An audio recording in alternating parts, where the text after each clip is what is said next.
Podcast de la série Les réseaux pédocriminels n'existent pas, round 3, le réseau sataniste Bethlehem, Illuminate of Thanateros. Viol rituel satanique, le réseau Bethlehem au Pays de Galles. L'affaire a défrayé la chronique outre-Manche début 2011. Un dénommé Colin Bethlehem et quelques personnes de sa secte ont été mises sous les verrous pour, entre autres, avoir abusé d'enfants dans un cadre rituel, pour pornographie enfantine et pour proxénétisme. Le culte de Bethlehem était relié à un groupe sataniste bien plus connu, qui a même pignon sur rue. Tout démarre à Londres, mais c'est au Pays de Galles, dans le paisible village de Kidwelly, que le scandale explose. L'espèce de gourou de ce groupuscule de pervers s'appelle donc Colin Bethlehem et il a la tête de l'emploi. Avec sa femme, ils disent suivre depuis leur mariage les préceptes de The Book of Law, en français le livre de la loi, un bouquin écrit par un autre dingue, Aleister Crowley, et qui prônerait les relations sexuelles les plus perverses avec les enfants.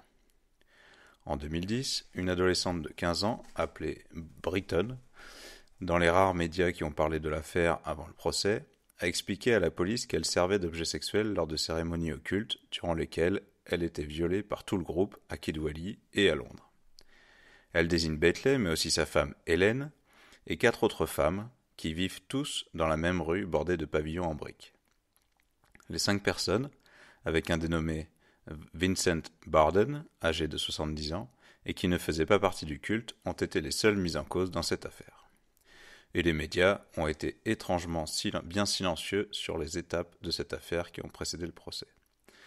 On a présenté Bethlehem comme un illuminé démoniaque, ce qui est bien pratique pour éviter de se poser des questions, notamment quant à son carnet d'adresses. Les femmes de ce groupe avaient toutes le même tatouage, avec un œil d'Horus, signe d'appartenance au culte de Bethlehem, nous dit-on. En outre, il fallait appeler Bethlehem « My Lord », Monseigneur, rien que ça. Il lui reversait 25% des revenus qu'elle tirait de la prostitution. Après chaque client, elles envoyaient un SMS à Bethlehem pour lui dire combien elle avait gagné, ce qui a permis de calculer qu'elle avait eu environ 3000 clients en 2 ans, soit une moyenne de 4 par jour en travaillant 7 jours sur 7 et gagné environ 2000 livres sterling par mois. Il semble que plusieurs des victimes de Bethlehem auraient été contraintes à se prostituer. Apparemment, 5 inculpés venaient de Londres et avaient déménagé les uns après les autres à Kidwelly. La première à arriver parmi les 5 inculpés serait Sandra Iveson, 2 fois mariée et mère de 4 enfants. Les Bethlehem seraient arrivés au Pays de Galles l'année d'après, en 1996, puis, semble-t-il, Jacqueline Marling, décrite comme le bras droit de Bethlehem, et Shelley Millard, mère célibataire de 2 enfants, débarquent 2 ans plus tard. Et tout le monde s'installe dans le même cul-de-sac de cette bourgade. Bethlehem a dit avoir quitté Londres en raison de la pollution de la ville. Bethlehem a organisé des soirées, chez lui et ailleurs.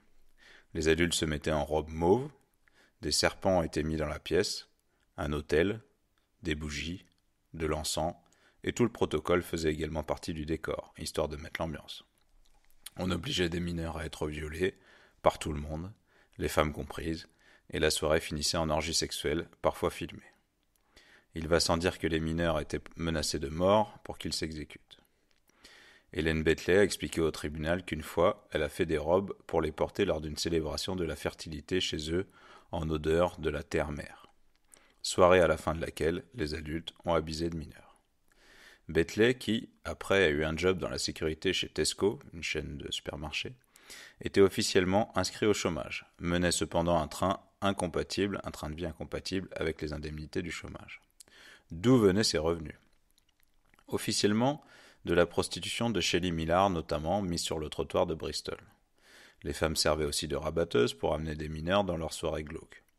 Quant aux victimes, il n'y en avait que 5 au procès, qui était pourtant prévu pour durer 6 semaines.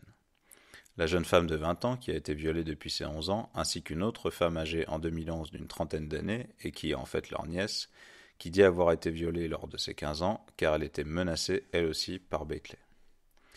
2 jeunes filles ou adolescentes au moins seraient tombées enceintes des suites des viols. D'après l'une d'elles, l'enfant appartenait ensuite au culte.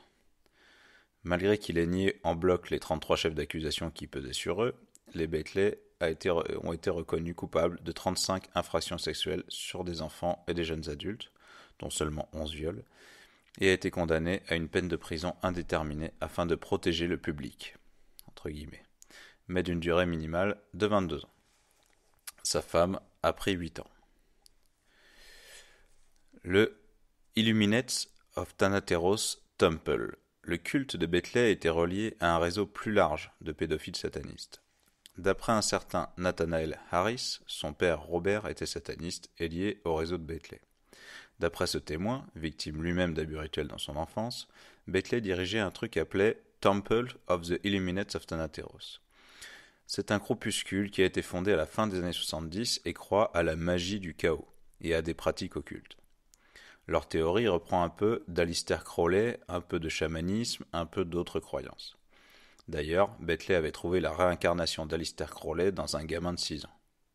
Nathanael Harris explique que c'est un membre des Illuminates of Thanateros, une certaine Susan Laybourne, qui se dit médium, qui lui aurait raconté cela peu avant l'arrestation de Bethlehem en 2009.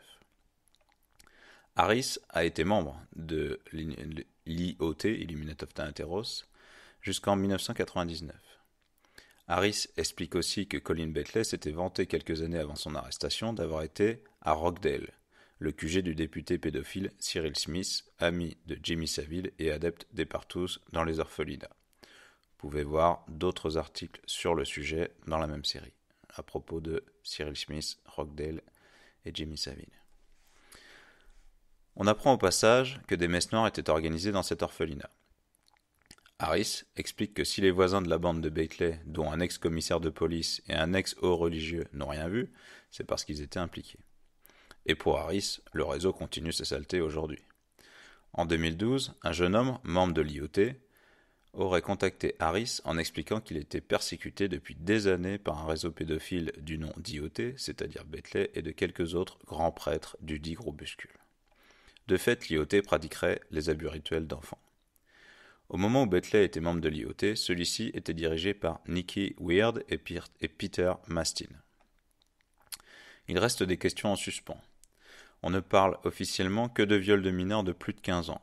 Pourtant, parmi les victimes, une jeune femme de 20 ans lors du procès en mars 2011 a expliqué avoir été violée à l'âge de 11 ans par Bethlehem et serait même tombée enceinte à la suite des nombreux viols qu'elle a subis pendant des années. D'après ce qu'elle a dit, Bethlehem lui disait qu'elle serait vouée à la mort si elle ne le laissait pas faire.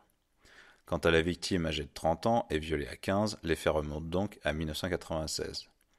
Elle explique avoir été obligée de coucher avec des étrangers, âgés de 30 à 50 ans, plus de 5 nuits par semaine. Et l'oncle Colin, entre guillemets, et sa femme Hélène aimaient bien regarder, voire participer. Les victimes parlent de véritable lavage de cerveau, ce qui laisse penser que Bethlehem n'en était pas à son coup d'essai. Entre ces viols, qui ont dû intervenir en 2002 ou 2003 pour l'un et en 1996 pour l'autre, et l'arrestation du groupuscule, il n'y aurait donc eu que 5 victimes. Et seulement 6 abuseurs ? En 2002, les services sociaux du Carmarthenshire avaient été alertés par une connaissance du couple et au sujet de la maltraitance du couple Bethlehem sur leurs enfants, mais ils n'ont pas réagi. En outre, le couple Bethlehem, qui a eu 4 enfants, a vu mourir l'un d'eux, Damien, de strangulation le 1er février 2008 au cours d'un « jeu sexuel ». Entre guillemets. On l'a retrouvé pendu à la porte de sa chambre, dans la maison familiale, et il s'était filmé lors de cet acte. On nous explique que, pour entrer en contact avec d'autres personnes qui participent à leur délire, Bethlehem a envoyé une photo de sa femme dans le courrier des lecteurs d'un magazine porno.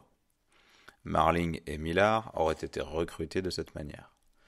Question. N'y aurait-il que 2 paumés à répondre à ce courrier des lecteurs d'un magazine porno, revue dont la majorité du lectorat est masculine ? Bethlehem avait un standing de vie bien supérieur à ce qu'il touchait au chômage, s'achetant une caravane à 45 000 livres sterling et se payant régulièrement des voyages à l'étranger. D'où vient l'argent ? Uniquement des passes de sa nièce et de Millard, 3000 clients en 2 ans ? Bethlehem a-t-il réellement quitté Londres en raison du smog, le brouillard tenace sur cette région sur cette ville, qui reste au-dessus de la ville ? Même la police en doute et pense que des membres de la secte qui n'ont pas été identifiés résidaient déjà au Pays de Galles. La victime violée à 15 ans parle de viols commis par Bethlehem et sa femme, mais aussi d'autres hommes et femmes. Où sont les autres hommes ? Avant d'être arrêté, il semble que Bethlehem ait détruit les preuves qui pouvaient exister. Sur son caméscope, il ne restait que des films de 2 de ses victimes. Question. Comment a-t-il su qu'il allait être arrêté ? Et enfin, Pourquoi les investigations n'ont-elles pas été étendues au reste du groupe?